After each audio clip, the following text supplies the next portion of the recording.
أشهد أن لا إله إلا الله وحده لا شريك له وأشهد أن محمدا عبده ورسوله اللهم صل وسلم وبارك على محمد وعلى آل محمد كما صليت على إبراهيم وعلى آل إبراهيم إنك حميد مجيد وبارك على محمد وعلى آل محمد كما باركت على إبراهيم وعلى آل إبراهيم إنك حميد مجيد سبحانك لا علم لنا إلا ما علمتنا فعلمنا ما ينفعنا وزدنا علما آمين يا رب العالمين. Kita masih melanjutkan kitab jenazah dan kita sudah sampai pada nomor 64, yaitu tentang hikmah mengantarkan jenazah. Kenapa kita diperintahkan oleh syariat, yaitu Nabi SAW untuk mengantarkan jenazah? Adakah hikmahnya? Dari Abu Sa'id Al-Khudri dari Nabi SAW, beliau bersabda, "Udu, jenguklah oleh kalian al-maridha, akan orang sakit. Wamshu, dan berjalanlah kalian itu ma'al janais, bersama jenazah-jenazah. Tudzakirkum, niscaya akan mengingatkan kalian al-akhirata, kepada akhirat." Diriwayatkan oleh Ahmad dengan sanad yang sahih.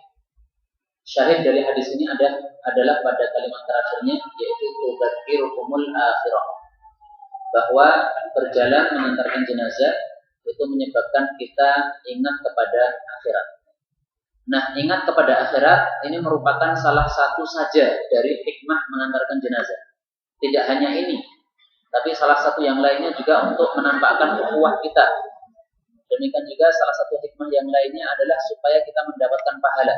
Maka banyak hikmahnya, tapi salah satunya yang paling penting adalah supaya kita ingat kepada akhirat.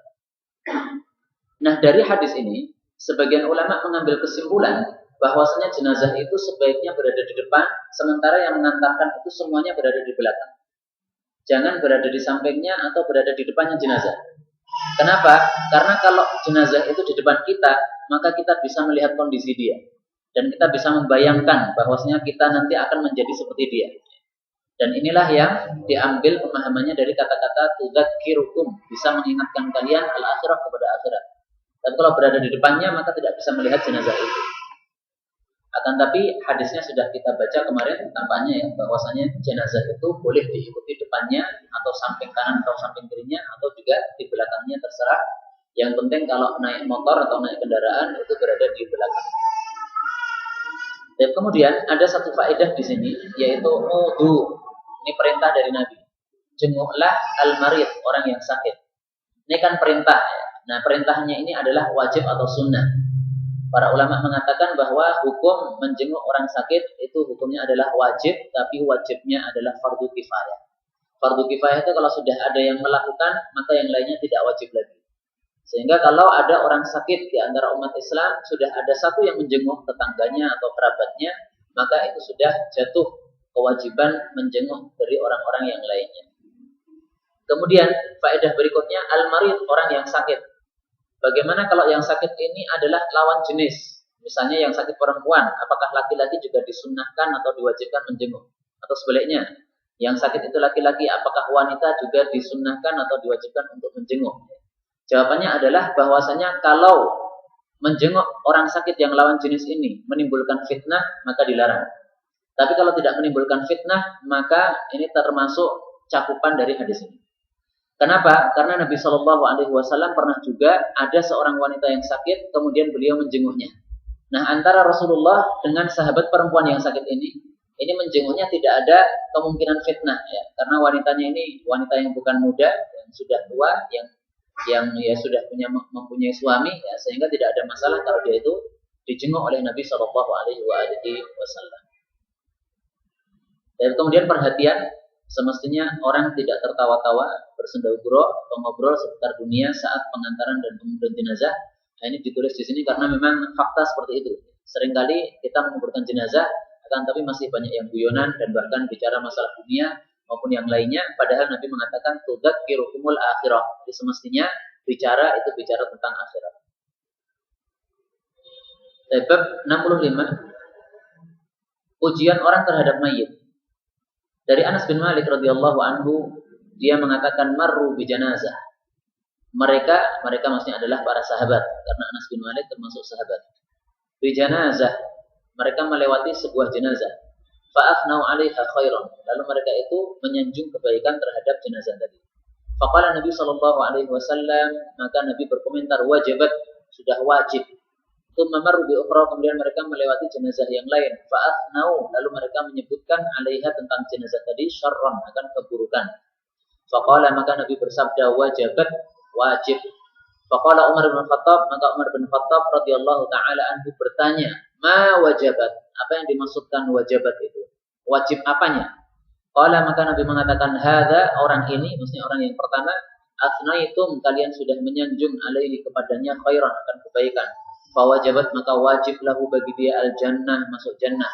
Wa hadza, dan orang ini, maksudnya orang yang kedua, athnaitum, kalian sudah menyebutkan alaihi tentangnya syarran, akan keburukan. Fa wajibat lahu nar, maka wajiblah bagi dia api neraka. Antum, kalian itu syuhada Allah, adalah saksi-saksi bagi Allah fil ardi, di muka bumi ini. Muttafaqun alaih. Ya, hadis ini menunjukkan bahwasanya pujian orang-orang muslim itu ada pengaruhnya terhadap jenazah. Maksudnya apa? Kalau orang muslim itu menyaksikan bahwasanya jenazah ini baik, nah berarti memang baik di mata Allah Subhanahu wa taala. Sebaliknya kalau orang muslim itu menyaksikan jenazah ini orang jelek, maka dia juga orang jelek di mata Allah Subhanahu wa taala. Cuman yang harus kita pahami di sini, Nabi mengatakan antum, kalian ini siapa? Nah, ini harus dipahami. Kalian di sini adalah sahabat-sahabat Nabi Shallallahu Alaihi Wasallam. Syuhada Allah adalah saksi-saksi Allah fil ardi, di muka bumi. Jadi yang dianggap sebagai saksi Allah itu adalah orang-orang yang baik, sebagaimana sahabat Nabi. Tapi kalau orang yang jelek, maka ucapannya tidak ada pengaruhnya. Jadi kalau misalnya para kiai lah misalnya, ada seseorang mati, kemudian para kiai mengatakan ini orang baik. Nah itu dipegang ucapannya para kiai itu. Tapi kalau yang ngomong orang yang tidak paham terhadap siapa yang mati ini, maka ini nggak ada fungsinya. Maka antum di sini adalah para sahabat-sahabat Nabi Shallallahu Alaihi Wasallam atau orang-orang baik yang mengikuti para sahabat Nabi. Hadis seperti ini disebutkan oleh Nabi Shallallahu Alaihi Wasallam dalam hadis yang sahih, yaitu yang bicara tentang orang baik dan orang jelek, ciri-cirinya. Ya. Bagaimana ciri-cirinya itu di dunia. Hadisnya diriwayatkan oleh Bukhari dan Muslim, muttafaqun alaih. Nabi mengatakan, idza ahabballahu 'abdan, apabila Allah itu cinta kepada seorang hamba, nada Jibril, Allah akan memanggil Jibril. Annallaha yuhibbu fulanan fa'ahibbah. Sungguh Allah sudah mencintai orang ini, maka cintailah. Fayuhibbuhu Jibril, maka Jibril pun mencintai orang itu. Fayunadi Jibril fi ahli sama, maka Jibril memanggil para penghuni langit, yaitu para malaikat. Innallaha yuhibbu fulanan fa'ahibbu. Allah itu sudah mencintai orang ini, maka kalian cintailah dia. Fayuhibbuhu ahlus sama, maka penghuni langit alias para malaikat mencintai dia. Tsumma yudha'u lahul qabul fil ardi. Kemudian diletakkanlah bagi orang itu al-qabul, penerimaan fil ardi, di muka bumi. Maksudnya apa? Orang ini menjadi orang yang diterima di muka bumi. Nah, sehingga ciri-ciri orang yang baik itu adalah orang yang diterima di muka bumi. Pertanyaannya, al-qabul, siapa yang menerima? Tentu saja yang menerima adalah orang-orang yang baik. Seperti Nabi Muhammad SAW, beliau ketika mengatakan saya Nabi, ucapkanlah la ilaha illallah, maka yang menerima beliau adalah orang-orang baik. Tapi orang-orang jelek tidak menerimanya. Ya. Nah, yang dianggap itu adalah yang baik. Orang-orang yang baik inilah yang penerimaannya yang dimuktabar, yang diterima, yang dianggap di dalam hadis ini. Sehingga kalau sekarang misalnya ada tokoh-tokoh kesesatan, banyak pengikutnya. Nah, ini tidak muktabar seperti ini. Karena yang muktabar adalah orang-orang baik. Bagaimana orang-orang baik menilai orang itu? Anggaplah Lia Aminuddin misalnya, punya pengikut dia. Tapi MUI mengatakan bahwasanya ini sesat. Nah, ini yang dipegang adalah penerimaannya si MUI atau penerimaannya si pengikutnya. Jelas yang dianggap di sini yang muktabar adalah MUI. Karena pengikutnya ini adalah orang-orang bodoh yang tidak bisa mengetahui mana yang baik, mana yang benar. Ya. Sementara MUI sebelum menetapkan dia sesat itu sudah memberikan penilaian-penilaian berdasarkan tinjauan syariah. Nah, sehingga al-qabul yang dimaksud dalam hadis ini adalah al-qabul dari orang-orang yang baik. Demikian juga sama dengan hadis yang kita baca tadi, antum syuhada'ullahi fil ard, saksi-saksi Allah di muka bumi, ini adalah orang-orang baik. bukan orang-orang jelek atau orang-orang yang tidak paham siapa orang yang diberikan persaksian itu. Baik. Kemudian di sini ada penjelasan, hadis ini sama sekali bukan merupakan dalil untuk acara mahasinul mayyit. Saya nggak tahu mahasinul mayyit di Klaten ada nggak ini, Pak? Yang sudah saya tuliskan atau diteruskan oleh Ustaz Abdillah di sini. Ya. Yaitu saat jenazah hendak dikubur, maka seseorang penceramah naik di atas mimbar, kemudian bertanya kepada para pelayat, jenazah ini orang baik atau tidak? Ya, kemudian para pelayat serempak menjawab, ya, ini orang baik. Nah, ini namanya mahasinul mayyit. Ya. Ada sebagian, sampai sekarang masih ada. Soalnya saya ketika membaca tulisan ini, saya mikir ya, kalau di Solo itu di mana gitu. Saya pengen ngerti di mana gitu. Karena selama ini ada orang mati banyak di Solo. Saya belum pernah melihat mahasinul mayyit. Nah, ternyata di Klaten juga ada. Berarti tulisannya benar juga. Dan amalan seperti ini selain tidak ada faedahnya untuk mayit yang jahat, juga merupakan acara bid'ah yang tidak dilakukan oleh Rasul Shallallahu Alaihi Wasallam maupun para ulama setelah beliau. Ya. Jadi ini bukan merupakan amalan syariah, amalan yang syar'i, tapi merupakan amalan adat saja. Nah, sehingga adat itu harus kita lihat. Apakah adat itu menyelisih syariah atau tidak menyelisih syariah? Kalau dia tidak menyelisih syariah, silahkan, tidak ada masalah. Tapi kalau menyelisih syariah, maka hal itu tidak diperbolehkan. Dalam hal ini saya melihat berdasarkan dalil-dalil yang ada, bahwasanya perbuatan seperti ini jelas-jelas melanggar kepada syariah. Karena sejak Nabi Shallallahu Alaihi Wasallam mensolatkan jenazah sampai para sahabat-sahabat setelahnya, itu tidak ada acara ceramah-ceramah untuk orang yang mati ini. Karena kalau mengadakan acara ceramah-ceramah seperti ini berarti melanggar hadis setelahnya.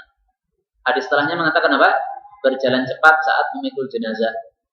Hadis Abu Bakrah, dia mengatakan, laqad sungguh-sungguh ra'aituna, kami telah mengalami ma'a Rasulillah sallallahu alaihi wasallam, wa inna, dan sesungguhnya kami ini lanakadu, sungguh kami ini nyaris narmulu, kami ini berlari-lari kecil biha, dengan membawa jenazah tadi, ramalan, dengan sebenar-benar lari kecil. Diriwayatkan oleh Ahmad dan Nasai. Lah, kenapa para sahabat itu lari-lari kecil ketika membawa jenazah, mengantarnya ke kuburan? Itu karena ada perintah dari Nabi, asri'u, cepatkanlah terhadap pengurusan jenazah. Nah, kalau ada penceramah dulu, apalagi penceramahnya 1, 2, 3 banyak orang, ya, ini berarti melanggar perintah Nabi mencepatkan. Karena kalau ada ceramahnya dulu berarti melambatkan. Jenazahnya sudah teriak-teriak, tolong saya disegerakan, malah kita santai-santai dan berceramah. Nah, itu tidak sesuai dengan syariah dari Nabi Shallallahu Alaihi Wasallam. Sehingga adat ini harus dibuang. Adat ini karena menyelisih syariah maka harus dibuang. Dan kemudian dalam bahasa Arab, kata-kata romalan itu artinya adalah berlari kecil. Dan istilah romal ini digunakan juga dalam masalah tawaf. Kalau orang datang ke Mekah, maka pertama kali yang dia lakukan itu adalah tawaf. Dan tawaf ini karena pertama kali yang dia lakukan disebut sebagai tawaf kudum, tawaf ketika datang. Nah, untuk tawaf kudum itu disunnahkan orang itu ketika putaran yang 3 kali yang pertama itu secara romal, secara berlari cepat. Adapun 4 putaran yang berikutnya, karena 7 putaran ya, nah itu berjalan biasa. Nah, itu yang disebut romal adalah seperti itu. Nah, sehingga kalau kita membayangkan bagaimana para sahabat lari-lari kecil pada saat membawa jenazah, itu lihatlah kepada orang saat tawaf yang pertama kali, kelilingnya yang ketiga kali itu ya. Nah, itu bagaimana mereka lari, ya itulah lari yang disebut sebagai romal. Jadi bukan lari sampai ngos-ngosan, bukan, tapi lari kecil-kecil saja. Akan tapi kata-kata romalan di sini disebutkan setelah narmul. Narmul artinya lari kecil, romalan artinya lari kecil.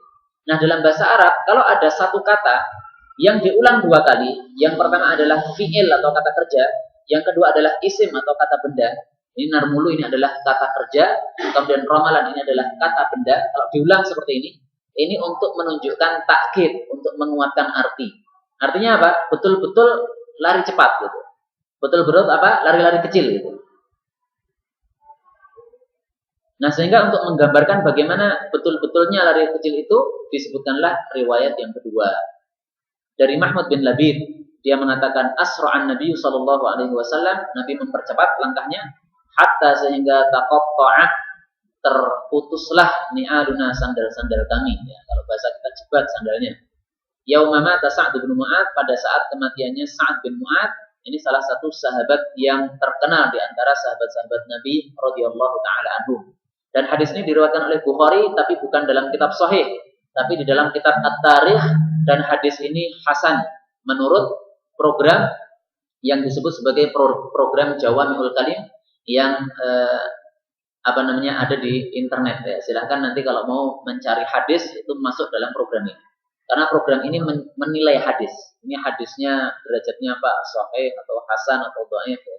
Para ulama-ulama sudah membuat sebuah program yang program itu mereka buat selama bertahun-tahun dengan mengumpulkan para pakar dalam masalah bidang hadis tentu saja.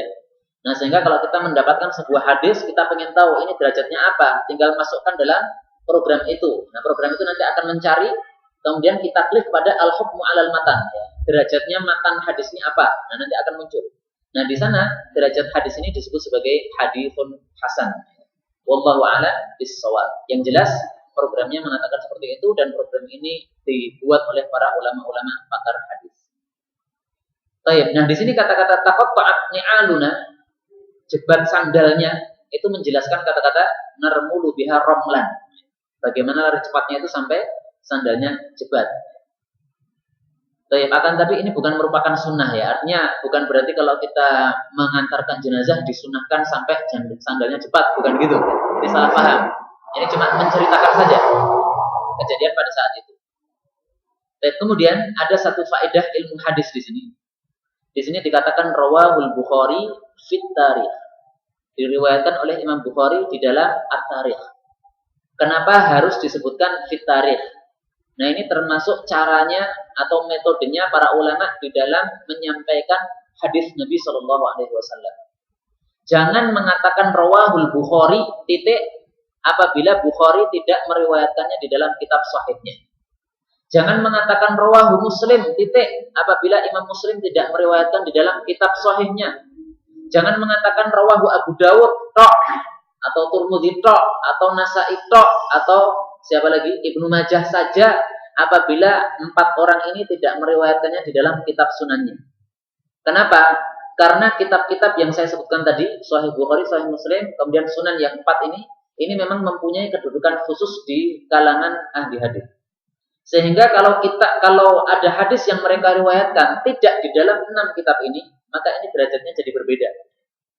Termasuk ini rawahul Bukhari fit tarikh. Diriwayatkan Bukhari di dalam kitab tarikh. Kenapa harus dijelaskan? Karena di dalam kitab tarikh ini hadisnya bermacam-macam. Ada yang derajatnya sahih, ada yang hasan, ada yang dhaif. Sehingga kalau sudah disebutkan fit tarikh, maka harus dijelaskan derajatnya apa. Maka di sini dijelaskan wa huwa hasan.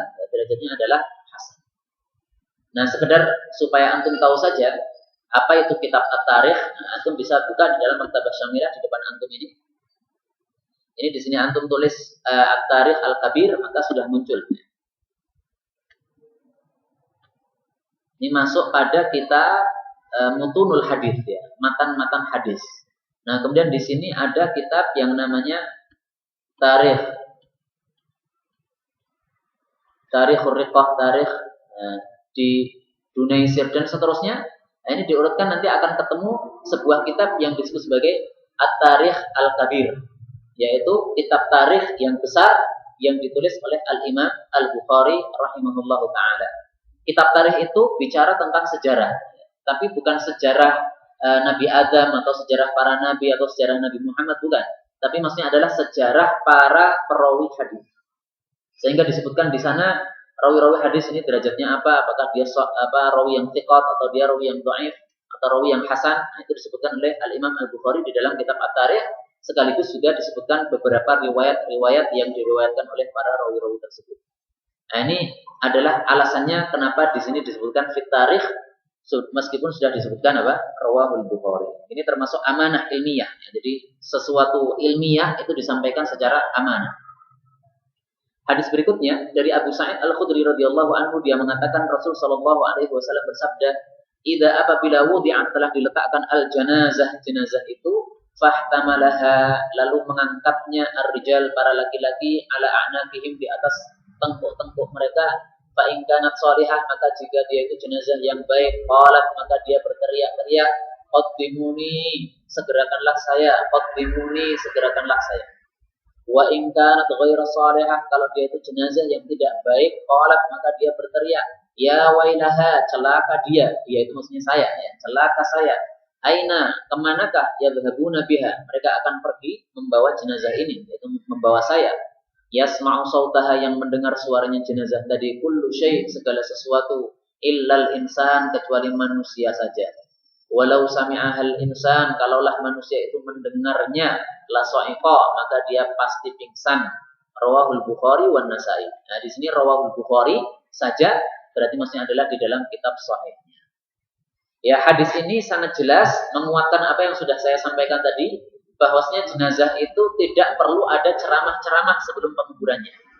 Tidak perlu ada doa-doa pengantaran sebelum diantarkan ke jenazah. Karena sudah cukup doa kita pada saat kita mensolatkan. Sehingga setelah sholat selesai, maka langsung diantarkan. Gak usah ada doa-doa lagi. Karena pernah saya melihat ada salah satu kiai, ya, meskipun kiai, tapi kalau salah ya salah. Jadi ketika bapaknya wafat, maka bapaknya ini kemudian diangkut oleh orang-orang. Dan saya lihat waktu itu kerandanya itu bukan dari kayu, Pak, dari besi. Bayangkan ya. Jadi kerandanya itu berat. Kemudian orang-orang setelah mereka berangkat ditahan dulu di gapura rumahnya itu. Kemudian didoakan panjang banget ya. Mungkin sekitar 1/4 jam doanya itu. Nah, saya bayangkan kalau saya yang ngangkut, wah ini sudah dengkean ini. Ini besi ini, Pak. Bukan kayu itu. Kalaupun kayu pun juga kadang-kadang berat ya. Nah, ini seperti ini, pertama menyelisih syariah, yang kedua menyiksa orang. Karena dia menyelisih syariah karena Nabi Shallallahu Alaihi Wasallam mengatakan fa in kanat shalihatan qalat qaddimuni. Ini syariah yang diselisih oleh orang itu. Dia sama dengan menyiksa atau menghukum si jenazah tadi. Dia pengen segera diserahkan, malah kita menahannya. Dan kemudian dari hadis ini ada beberapa faedah yang dapat kita ambil. Yang pertama, fahtamalahar rijal. Kaum laki-laki mengangkutnya. Ini menunjukkan bahwasanya yang disunnahkan untuk membawa jenazah itu hanya kaum laki-laki saja. Adapun kaum perempuan maka tidak disyariatkan membawa jenazah. Dan memang dalam hukum Islam itu antara laki-laki dengan perempuan itu ada hukum-hukum khusus yang khusus dilakukan oleh perempuan saja, tidak boleh dilakukan laki-laki, khusus dilakukan laki-laki saja, tidak dilakukan perempuan. Ada beberapa hukum seperti itu ya, tidak banyak. Nah, salah satunya adalah ini. Kenapa kita katakan seperti itu? Karena zahir hadisnya mengatakan ar-rijal yang pertama. Kemudian yang kedua karena sejak zaman Nabi sampai para sahabat Nabi, Khulafaur Rasyidin dan seterusnya, tidak pernah ada cerita kaum wanita mengangkat jenazah dan mengantarkan jenazah ke kuburan, tidak ada. Ada pengantaran para wanita ke kuburan itu adalah di masa sekarang ini. Karena mereka bodoh terhadap syariah sehingga mereka tidak melakukan sesuai yang dilakukan oleh para sahabat-sahabat Nabi. Jadi perempuan itu nggak boleh sampai ke kuburan, nggak boleh. Karena Nabi bertanya kepada Fatimah, wahai Fatimah, ketemu di tengah jalan ya. Dari mana ini? Saya dari rumahnya orang yang mati. Maka Nabi mengatakan, apakah kamu dari kuburan? Tidak ya Rasulullah. Kalau saya dari kuburan, padahal saya sudah mendengar hadis dari engkau. Nah ini tidak benar. Maka Nabi mengatakan, kalau kamu sampai ke kuburan, maka diancam oleh Nabi Shallallahu Alaihi Wasallam dengan ancaman yang keras yang hadisnya sudah kita baca pada pertemuan-pertemuan yang lalu. Dan kemudian faedah yang kedua, di sini dikatakan ala a'naqihim, membawanya itu di atas tengkuk-tengkuk mereka. Yang dimaksud tengkuk itu maksudnya adalah pundaknya. Ya. Karena membawa jenazah itu biasanya di pundak dan pundak itu di dekatnya tengkuk ini ya. Maka dikatakan di atas tengkuk. Nah, dari kalimat ini Syekh Albani mengambil kesimpulan bahwasanya jenazah itu seharusnya tidak dibawa dengan kereta, tidak dibawa dengan mobil, akan tapi ditaruh di atas pundaknya kaum laki-laki biar supaya sesuai dengan zahir dari hadis ini. Boleh dibawa dengan mobil, kata para ulama, apabila memang tempatnya itu jauh, sehingga kalau tidak dengan mobil maka memberatkan. Akan tapi supaya hadis ini masih terlaksana, sehingga jangan sampai mobilnya itu sampai di kuburannya. Tapi sebelum kuburan berhenti sudah mobilnya. Nah, setelah itu baru kemudian diturunkan dari mobil dan diangkat dengan a'naqihim, ya, supaya sesuai dengan apa yang dilakukan oleh para ulama salaf kita. Dan memang itu ada faedahnya, yaitu mengingatkan kepada akhirat. Dan kemudian berikutnya faedah yang terakhir di sini dikatakan yasma'u sautaha kullu syai'in illa al-insan. Jadi suaranya jenazah yang berteriak-teriak tadi semua makhluk mendengarnya kecuali manusia. Kata-kata kecuali manusia ini menunjukkan bahwasanya hewan itu mendengar, malaikat itu mendengar, jin atau setan itu juga mendengar. Kemudian makhluk-makhluk mati seperti misalnya pohon, maksudnya bukan makhluk hidup, maksudnya pohon yang tidak bernyawa maksud saya ya. Kayak pohon, kemudian tanah dan sebagainya itu semuanya mendengarnya. Yang tidak mendengar hanyalah manusia saja. Dalam hadis yang lain Nabi Shallallahu Alaihi Wasallam mengatakan, laula antadafanu, seandainya kalau saya tidak khawatir kalian itu tidak ada yang saling menguburkan jenazah, la da'autullah, niscaya saya ini akan berdoa kepada Allah ayyusmi'akum, supaya Allah itu memperdengarkan kepada kalian min adabil qabr, dari siksaan kubur, alladzi asma' minhu, yang saya itu mendengar darinya. Artinya apa? Ada dua suara yang berkaitan dengan jenazah yang kita tidak mendengarnya. Yang pertama suara ketika dia antarkan, yaitu ketika dia mengatakan qadimuni atau sebaliknya tadi. Kemudian yang kedua ketika kita sudah sampai di kuburan, nah itu sebenarnya ada teriakan-teriakan dan jeritan-jeritan. Apabila itu kuburannya kuburan campuran, ya, kuburan orang yang baik dan orang yang jelek, maka ada siksaan kubur yang semestinya didengar oleh manusia. Tapi kata Nabi, kalau itu didengar oleh manusia, maka la tadafanu, kalian itu tidak ada yang saling menguburkan di antara kalian. Nanti sampai kuburan lari semuanya, ya, sudah mayatnya ditinggalkan. Kenapa? Karena semuanya mendengar suara siksaan itu. Nah, maka kata Nabi, ta'awwadu billahi min adabil qabr, berlindunglah dari siksaan kubur kepada Allah Subhanahu wa taala. Baik. Kemudian ada hadis yang lain yang semakna.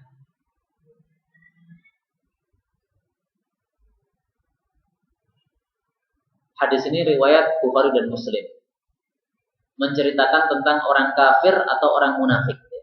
Jadi orang kafir dan orang munafik itu dihukumi sama nanti di dalam kubur, yaitu sama-sama kafir. Sehingga ketika malaikat bertanya kepadanya, ma kunta taqulu fi hadzal rajul, apa pendapatmu tentang orang ini? Orang ini maksudnya adalah Nabi Muhammad sallallahu alaihi wasallam. Fayaqul, maka orang kafir dan munafik mengatakan, la adri, aku enggak tahu. Kuntu aqulu ma yaqulun nas, di dunia saya cuma ngomong mengikuti orang banyak, tidak berdasarkan ilmu. Fayuqalu lahu, maka malaikat mengatakan, la doroita, kamu itu tidak tahu, wala talaita, kamu itu juga tidak pernah membaca. Membaca apa? Ya, membaca ilmu. Membaca ilmu yang menyebabkan kita tahu terhadap Nabi Shallallahu Alaihi Wasallam. Tsumma kemudian yudrobu, orang itu dipukul bimitrokin dengan sebuah palu min hadidin, dari besi. Dorbatan baina udunaihi, satu kali pukulan saja di antara kedua telinganya. Maksudnya di mana? Di wajahnya. Karena wajah ini di antara kedua telinga. Fayasihu sayhah, maka dia itu berteriak satu teriakan yang yasmauha man yali, yang semua orang yang di sekitarnya mendengarnya, ghairas saqalaini, kecuali dua beban. Yang dimaksud dua beban ini adalah manusia dan jin. Manusia dan jin disebut beban karena tinggal di atas muka bumi dan itu membebani bumi. Wa yadhiqu alaihi qabruhu, dan kuburannya menjadi sempit, didempetkan begini, hatta takhtalifa adla'uhu, sampai tulang-tulangnya itu menjadi takhtalif. Takhtalif itu campur baur gini, Pak. Jadi tulang yang seharusnya pada tempatnya itu karena digencet oleh kuburan ini, maka menjadi bersatu padu antara satu tulang dengan yang lainnya. Nah, di sini dikatakan ghairas saqalain, kecuali dua makhluk, yaitu manusia dan jin tidak mendengar. Ini maksudnya adalah tidak mendengar suara siksaan dalam kubur. Tapi kalau suaranya orang yang berteriak tadi, qaddimuni, maka yang tidak mendengar hanya satu, yaitu illal insan, kecuali manusia saja. Berarti jin mendengarnya. Maka dibedakan antara suara jenazah ketika dia sedang diantarkan dengan suara jenazah ketika dia sudah dikuburkan. Itu berbeda. Berikutnya, adapun menahan jenazah untuk didoakan dulu sebelum dibawa ke pemakaman. Nah, ini sudah saya jelaskan tadi, tidak perlu dibaca. Bab berikutnya 67, naik kendaraan pada saat pengantaran jenazah. Ini sudah saya isyaratkan. Dari Jabir bin Samurah, dia mengatakan, utiyan Nabi Shallallahu Alaihi Wasallam, Nabi didatangkan bifaros, dengan seekor kuda mu'rawra. Apa artinya mu'rawra? Yaitu tanpa pelana. Dari kata-kata urian itu yang telanjang, ya, tidak ada pelana di atasnya. Farokibahu, lalu Nabi menungganginya. Hinam sorofa, ketika beliau itu pulang min janazah ibnu Dahdah, dari jenazahnya Ibnu Dahdah, wa nahnu namshi haulahu, sementara kami ini berjalan di sekitar Nabi sallallahu alaihi wasallam. Rawahu Muslim. Ini hadis tidak berkaitan dengan bab. Kenapa? Karena di babnya kan naik kendaraan pada pengantaran. Sementara hadisnya bukan pengantaran. Tapi hinang sorofa, ketika pulang. Berarti bukan pengantaran, tapi pada saat pulang dari mengubur jenazah. Nah, sehingga hadis ini tidak bisa dijadikan dalil orang mengendarai kendaraan pada saat mengantar jenazah. Tapi hanya dijadikan dalil orang mengendarai kendaraan pada saat pulang dari pengantaran jenazah. Dan ini berbeda. Karena dalam riwayat yang lain, Nabi dipersilahkan untuk naik kendaraan pada saat mengantar jenazah, beliau mengatakan nggak usah. Tapi ketika pulang dari jenazah, beliau kemudian silahkan ya Rasulullah, ini kendaraan siap, maka beliau mau. Jadi pada saat mengantar nggak mau, pada saat pulang mau. Kemudian ketika ditanya, beliau mengatakan pada saat mengantar ini ada malaikat-malaikat. Malaikat-malaikat juga jalan kaki. Nah, saya nggak enak sama malaikat atau malu sama malaikat. Ya. Malaikat saja jalan kaki, kok saya naik kendaraan. Nah, maka hadis ini hanya merupakan dalil untuk berkendara pada saat pulang dari pengantaran jenazah. Tapi kita harus baca hadis setelahnya. Ya. Karena hadis setelahnya menunjukkan bahwasanya diperbolehkan mengantarkan jenazah dengan berkendaraan. Yaitu dari Mughirah bin Syu'bah bahwasanya Nabi Shallallahu Alaihi Wasallam bersabda, ar-raqib, orang yang berkendara, khalfal jenazah, itu dia di belakang jenazah. Wal mashi, adapun orang yang berjalan, haitsu syaa, di tempat mana saja yang dia kehendaki, minha, dari jenazah. Maksudnya boleh di kanannya, kirinya, atau depannya atau belakangnya. Watiflu, dan anak kecil itu yusalla alaihi, tetap disolatkan. Diriwayatkan oleh Turmudi dan Nasai. Nah, ini disebutkan begitu saja, berarti maksudnya adalah Turmudi dan Nasai di dalam kitab sunan mereka, ya, Sunan Turmudi dan Sunan Nasai. Nah, ini hadis mengatakan ar-raqib khalfal janazah. Kata-kata khalfal janazah ini menunjukkan bahwasanya diperbolehkan mengantarkan jenazah dengan mengendarai kendaraan. Meskipun yang lebih utama dengan jalan kaki. Ya. Dari mana kita mengetahui lebih utama? Karena riwayat yang tadi sudah saya sebutkan. Nabi tidak mau pada saat mengantarkan, tapi mau berkendara pada saat pulang. Yang kedua, karena di sini orang yang mengantarkan jenazah dengan berkendaraan itu dibatasi oleh Nabi, hanya di belakang saja, nggak boleh di depan, nggak boleh di samping. Sementara yang berjalan ini dibebaskan. Ini menunjukkan fadilahnya orang yang berjalan, sehingga dia diberikan kebebasan oleh Nabi Shallallahu Alaihi Wasallam berjalan pada tempat mana saja. Kebebasan ini menunjukkan fadilahnya orang yang mendapatkan kebebasan itu. Wallahu taala a'lam bis-shawab. Kemudian dari dua hadis ini kita bisa mengambil dua pelajaran yang tidak berkaitan dengan masalah ini. Yang pertama, bahwasanya Nabi Shallallahu Alaihi Wasallam pada waktu itu bifaros, didatangkan seekor kuda. Nah, sekarang pertanyaan, apakah mengendarai kuda itu termasuk sunnah? Sehingga kita tidak usah punya motor, tapi beli kuda saja. Karena kuda itu harganya ya sekitar sama dengan motor, Pak. Motor itu berapa sih? 10 juta kan? Ya, kuda itu juga sekitar 10 juta. Nah, sama-sama 10 juta, maka supaya sunnah Nabi tegak, pakai kuda saja.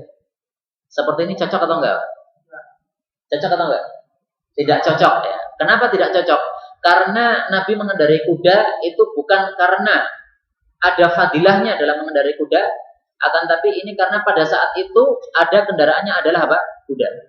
Kalau pada saat itu ada motor, saya yakin bahwasanya Nabi Shallallahu Alaihi Wasallam juga mau mengendarai motor.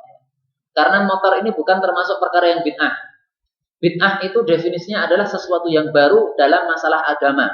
Kalau motor ini bukan agama, motor itu hanya masalah dunia saja. Sehingga pengajian pakai LCD nggak ada masalah, bukan bid'ah. Ya. Karena ini bukan masalah agama, ini masalah dunia saja. Yang agama itu adalah ibadah kita. Akan tapi kalau alat-alat seperti ini hanya sekedar dunia saja, bukan termasuk bid'ah. Nah, sekarang kadang-kadang orang itu tidak bisa membedakan mana yang termasuk sunnah Nabi, mana yang bukan termasuk sunnah Nabi. Nabi mengendarai kuda, ini bukan termasuk sunnah Nabi. Nabi memakai gamis, baju yang panjang, yang putih. Nah, ini pertanyaannya, apakah itu sunnah Nabi atau bukan? Atau kita mengatakan baju putih itu sekedar sunnahnya orang Arab, baju gamis itu sekedar sunnahnya orang Arab. Ataukah kita mengatakan baju putih, baju gamis termasuk sunnah Nabi Shallallahu Alaihi Wasallam? Nah, ini kita perlu hati-hati di dalam masalah-masalah seperti ini. Yang intinya saja, saya ingin menjelaskan bahwasanya kalau di situ ada nas atau dalil yang menunjukkan bahwasanya itu merupakan sunnah Nabi, maka itu berarti adalah sunnah Nabi Shallallahu Alaihi Wasallam. Kalau tidak ada dalil yang menunjukkan itu sunnah Nabi, berarti itu bukan sunnah Nabi, tapi itu hanya sekedar keseharian Nabi atau adat Nabi saja. Yang Nabi orang Arab berarti itu merupakan adat orang Arab. Nabi adalah orang kuno, berarti ini termasuk adat orang kuno. Seperti mengendarai kuda, ini adat orang kuno. Nah, zaman sekarang mengendarai motor karena sesuai dengan masanya. Nah, sekarang untuk masalah baju putih, apakah ada dalil yang menunjukkan disunahkan? Mari kita baca hadisnya. Nabi Shallallahu Alaihi Wasallam mengatakan, dan hadisnya ini sudah kita baca pada bab-bab yang sebelumnya. Beliau mengatakan, ilbasu, pakailah athiyabal bidha, pakaian-pakaian yang putih. Fa innaha adhar, karena pakaian putih itu lebih suci, wa atyab, dan lebih baik. Wa kafinu fiha mautakum. Nah, ini ada nas dari Nabi Shallallahu Alaihi Wasallam perintah memakai baju putih. Berarti dari hadis ini kita bisa mengambil kesimpulan memakai baju putih termasuk sunnah Nabi Shallallahu Alaihi Wasallam. Kalau panjenengan yang memakai baju putih ini memakai baju putih dengan niat mengikuti sunnah, maka ada pahalanya. Tapi kalau tidak ada niatan mengikuti sunnah, ya berarti tidak ada pahalanya, Pak. Saya pakai putih karena memang saya suka putih, nah ini berarti nggak ada pahalanya. Tapi kalau saya memakai putih karena mengikuti perintah Nabi, nah ini ada pahalanya. Cuman ilbasu, perintah ini para ulama mengatakan bukan perintah yang wajib, tapi sekedar sunnah saja. Sehingga kalau orang memakai baju selain putih seperti saya ini, ya ini tidak berdosa. Kenapa? Karena Nabi Shallallahu Alaihi Wasallam juga pernah pakai baju hijau. Beliau juga pernah memakai baju merah. Beliau juga pernah memakai serban yang berwarna hitam. Ya, berarti warna-warna itu nggak ada masalah. Yang dipermasalahkan itu adalah warna merah. Maka warna merah untuk laki-laki itu sebaiknya menghindarinya saja, karena ada hadis-hadis yang menunjukkan tidak diperbolehkan. Dan kemudian yang kedua,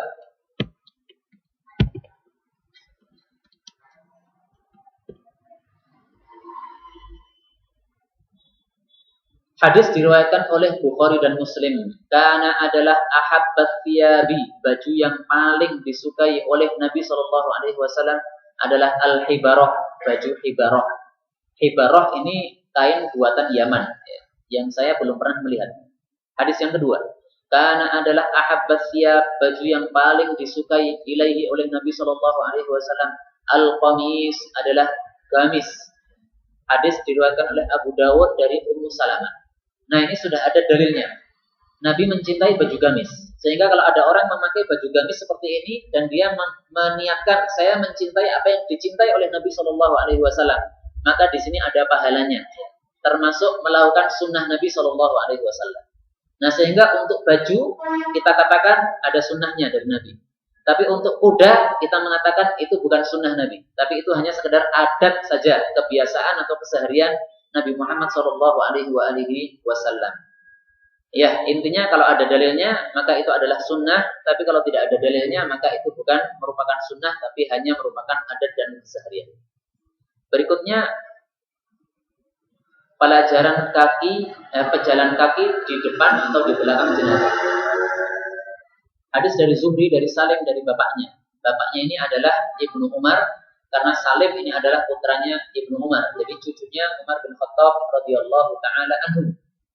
Annahu, bahwasanya Ibnu Umar ra'an Nabiya sallallahu alaihi wasallam, melihat beliau, wa Abu Bakrin, dan juga Abu Bakar dan Umar, yang syuna, mereka itu berjalan amamal janazah, di depannya jenazah.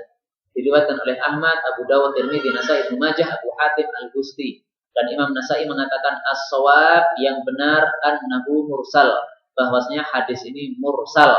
Mursal itu maksudnya dari tabi'i langsung kepada Nabi, ya. Artinya dari Salim ini seorang tabi'i, langsung Nabi Shallallahu Alaihi Wasallam tanpa perantaraan bapaknya. Maksudnya begitu. Wa qala al-Khalil fi hadzal hadis, Al-Khalil mengatakan tentang hadis ini, wa huwa, hadis ini minas sihahil ma'lumat, termasuk hadis-hadis sahih yang sudah dikenal. Artinya hadis ini diperselisihkan oleh para ulama. Kalau menurut Imam Nasai, hadis ini mursal. Mursal itu termasuk dhaif, berarti tidak bisa dijadikan dalil. Kalau menurut Khalil, hadis ini termasuk sihah, hadis-hadis yang sahih. Nah, Dalam hal ini Imam Nasai lebih terkenal daripada Imam Al-Khalil. Sehingga kalau saya sendiri lebih cenderung kepada pendapatnya Imam Nasai, bahwasanya hadis ini adalah hadis yang mursal, hadis yang dhaif. Sehingga tidak bisa diambil kesimpulan dari hadis ini lebih utama berjalan di depan jenazah. Bahkan sebaliknya, yang lebih utama itu berjalan di belakang jenazah. Kenapa? Karena hadis yang sebelumnya tadi ya. Ar-raqib khalfal janazah, berarti lebih diutamakan di belakang jenazah. Wal masyi haitsu syaa. Nah, ini kebebasan. Tapi kalau yang sebelumnya adalah keharusan, ya berarti lebih utama di belakang jenazah. Wallahu taala a'lam bis-shawab. Kalau hadis ini sahih, maka bisa dijadikan dalil bahwasanya lebih utama berjalan di depan jenazah, bukan di belakangnya. Karena ini dilakukan oleh Abu Bakar, Umar, dan Nabi Muhammad SAW. Dan sesuatu yang dilakukan oleh Nabi itu biasanya adalah sesuatu yang paling utama. Jadi Nabi itu memilih perbuatan yang paling utama. Tapi karena hadis ini dhaif, maka tidak bisa dijadikan sebagai dalil. Wallahu a'lam bis-shawab. Maka saya setuju dengan pendapatnya Ali bin Abi Thalib radhiyallahu taala anhu. Ali mengatakan bahwasanya berjalan mengikuti jenazah itu paling baik adalah di belakangnya. Ya, kata Ali karena itu bisa mentadaburi masalah jenazah ini. Kita mentadaburi kematian karena jenazah ada di depan kita. Wallahu a'lam bishawab. Bab berikutnya 69, tidak berteriak-teriak saat mengantar jenazah. Dari Qais bin Abbad dia mengatakan karena adalah ashabu Rasulullah sallallahu alaihi wasallam, para sahabat Nabi itu yakrahun, mereka membenci raf'as sauti, mengeraskan suara indal janais, di dekat para jenazah, wa indal qidal, dan pada saat peperangan, wa indal dzikri, dan pada saat berzikir. Diriwayatkan oleh Baihaqi dan para rawi-rawinya adalah rawi-rawi yang thiqat. Hadis berikutnya dari Abu Hurairah dari Nabi Shallallahu Alaihi Wasallam, beliau mengatakan la tutba, tidak boleh. Ya. Ini berita tapi maksudnya adalah larangan. La tutba, tidak boleh diikuti al janazah. Jenazah itu disautin dengan suara, wala narin, dan tidak pula dengan api. Diriwayatkan oleh Abu Dawud, sanadnya dhaif, akan tapi hasan, hadis ini derajatnya hasan li ghairihi, yaitu menjadi hasan karena dikuatkan oleh hadis-hadis yang lain. Kesimpulannya apa? Bahwasanya pada saat mengantar jenazah atau pada saat kita berada di samping jenazah, indah itu artinya di samping atau di dekat atau di sekitar jenazah, maka dimakruhkan atau dibenci mengeraskan suara. Suara apa itu? Suara apa saja. Tahlil dikeras-keraskan. Di samping jenazah itu yakrohun, dibenci oleh para sahabat Nabi. Membaca Al-Quran di samping jenazah dikeras-keraskan, itu juga yakrohun, dibenci oleh sahabat Nabi. Ya, bacaan apapun juga, pokoknya kalau itu adalah suara, maka dilarang untuk dikeraskan di dekat jenazah. Pada saat mengantarkan jenazah, nggak ada tahlilan, nggak ada. Pada saat mengantarkan dari rumah duka ke jenazah, ke kuburan ini, nggak ada teriakan-teriakan tahlil, tidak ada. Yang mengatakan ada, silahkan mendatangkan dalil. Tidak akan ada sama sekali dari Nabi Shallallahu Alaihi Wasallam maupun sahabat-sahabat. Bahkan yang ada adalah yang sebaliknya, yaitu yakrohun, mereka membenci. Karena itu tidak benar kalau pada saat mengantarkan jenazah sambil disertai dengan tahlilan. Ya. Silahkan tahlil, nggak ada masalah. Tapi sendiri saja, ya, untuk antum saja. Karena wirid itu di mana saja adalah baik. Tapi kalau sambil dikeras-keraskan, nah ini melanggar hadis ini. Hadisnya sahih ya, atau hasan bi ghairihi. Dan kemudian ada dua masalah di sini. Yang pertama, indal qital, pada saat perang itu dibenci teriak-teriak. Maksudnya apa ini? Nah, kita bisa menjelaskan hadis ini dengan hadis-hadis yang lain. Pada saat peperangan, kadang-kadang sahabat Nabi itu ketika memenggal lehernya musuhnya, itu sambil mengatakan, ya, terima ini dari saya, disebutkan namanya. Misalnya namanya Mu'ad, ya. Terima ini pukulan dari saya, Mu'ad, putranya Fulan bin Fulan. Nah, teriakan-teriakan seperti ini tidak disukai oleh para sahabat Nabi Shallallahu Alaihi Wasallam. Meskipun diperbolehkan, ya. Meskipun apa? Diperbolehkan. Karena juga ada beberapa sahabat Nabi yang melakukannya. Kemudian yang berikutnya, wa inda dzikri, pada saat zikir itu dimakruhkan untuk mengeraskan suara, karena itu sesuai dengan apa yang disebutkan oleh Allah Subhanahu wa taala di dalam Al-Qur'an. Allah mengatakan, "Ud'u rabbakum tadarru'an wa khufyah," pada surat Al-A'raf ayat yang ke-55. Ud'u, berdoalah kalian rabbakum, kepada Rabb kalian, tadarruan, secara tadarru', wa khufyah, dan secara khufyah. Khufyah itu adalah suara yang tersembunyi atau suara yang tidak keras. Innahu, sesungguhnya Allah, la yuhibbu, tidak menyukai al-mu'tadin, orang-orang yang melampaui batas. Melampaui batas dalam masalah apa? Kalau dikaitkan dengan kalimat sebelumnya, berarti melampaui batas dalam masalah ud'u, dalam masalah berdoa. Sehingga berdoa kepada Allah itu harus dengan adab. Jangan seolah-olah Allah itu seperti orang yang kita suruh, ya. Rabbi zidni ilma, ya, teriak-teriak seperti itu, seperti nyuruh saja, ya. Semestinya suaranya yang baik, ya. Rabbi zidni ilma. Seperti orang minta, bukan seperti orang nyuruh, ya. Karena kalau teriak-teriak itu seperti orang yang menyuruh, dan itu tidak beradab dan disebut sebagai mu'tadin, orang yang melampaui batas. Nabi Zakaria alaihi salatu wassalam disebutkan di dalam surat Maryam. Apa kata Allah? Dzikru rahmati rabbika 'abdahu Zakaria. Ketika nada, dia itu berdoa rabbahu, kepada Rabbnya, nidaan, dengan sebuah doa atau sebuah seruan khafiyya, yang samar-samar. Nah, kata-kata khafiyya ini menunjukkan bahwasanya lebih baik berdoa itu dalam keadaan suaranya tidak keras. Karena itu merupakan sunnahnya para anbiya, juga merupakan ajaran Nabi Muhammad sallallahu alaihi wasallam. Adapun di sini dikatakan wala narin, tidak boleh disertai dengan api. Ini maksudnya adalah adatnya orang-orang Majusi. Jadi orang-orang Nasrani itu terkenal dengan lonceng. Orang-orang Yahudi terkenal dengan trompet. Orang-orang Majusi terkenal dengan api, ya. Nah, maka maksud dari hadis ini adalah kita jangan menyerupai orang-orang Majusi maupun orang-orang non-muslim yang lainnya. Tidak harus api, ya. Ada juga dengan tembakan, ya kan? Ada juga dengan diiringi dengan lonceng dan sebagainya. Itu semuanya tidak diperbolehkan karena semuanya menyerupai terhadap adatnya orang-orang non-muslim. Oke, monggo.